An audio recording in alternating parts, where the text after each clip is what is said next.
Ici au Mali, visite de terrain du colonel Abdou Sambassila, commandant de zone de la 7e région militaire à Aguelog et à Tessalit. Faisons le point avec Sidi El-Medi Ag Al-Baka.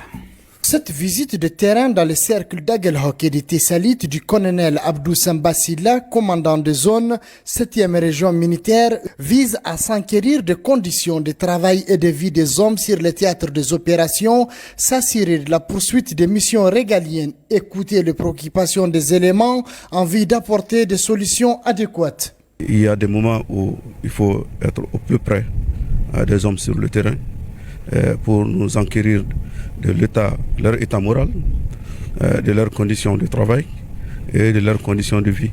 C'est ce que je viens de faire aujourd'hui à Aguelhok et à Tessalit. Je me suis rendu compte que les hommes sur le terrain sont engagés à exécuter cette mission avec brio.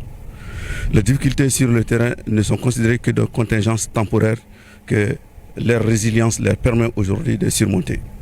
Aujourd'hui, il y a une forte capacité d'adaptation sur le terrain de nos hommes pour lutter valablement cette mission de défense du territoire national. La délégation s'est rendue au niveau des postes de sécurité. Premier constat, les FAMA ont un moral d'acier.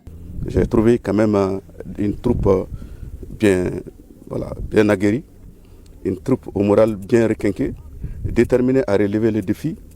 Le message lancé par les plus hautes autorités, je pense qu'il est perçu ici par les hommes sous le commandement de leur commandant du GTIA.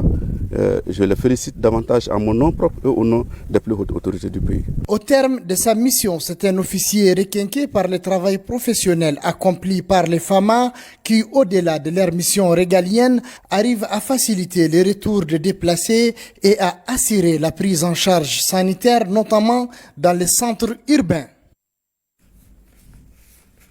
Situation sécuritaire du mois de février, le colonel-major Suleiman Dambélé face à la presse.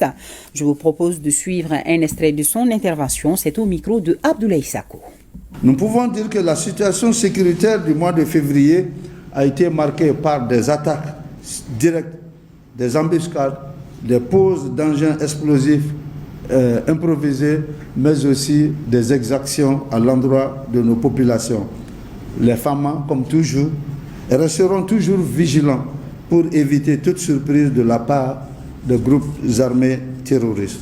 De nos jours, il est important de noter que les complicités au sein des populations sont en train de prendre de l'ampleur, qu'elles soient actives ou passives, qu'elles soient dans le domaine de l'approvisionnement de ces terroristes en logistique, notamment en carburant, en céréales et autres, constituent des actes de complicité et qui sont assimilables au terrorisme pur et dur. Il y a eu une publication d'un officier FAMA qui défraie la chronique tant sur le plan national qu'international. Sans trop de commentaires, je voudrais que vous vous en tenez aux deux communiqués qui ont été faits par le ministre de la Défense et des anciens combattants et le ministre de l'administration territoriale. Les autorités maliennes ont décidé, depuis le mois de décembre dernier, d'interdire strictement toute circulation des populations civiles dans certaines zones des forêts.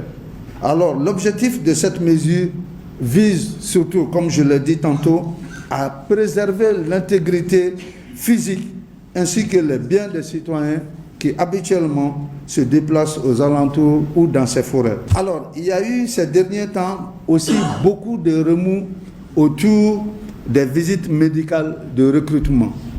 Donc, il est important que la population sache que les visites d'incorporation au sein des forces armées se distinguent considérablement des visites médicales ordinaires.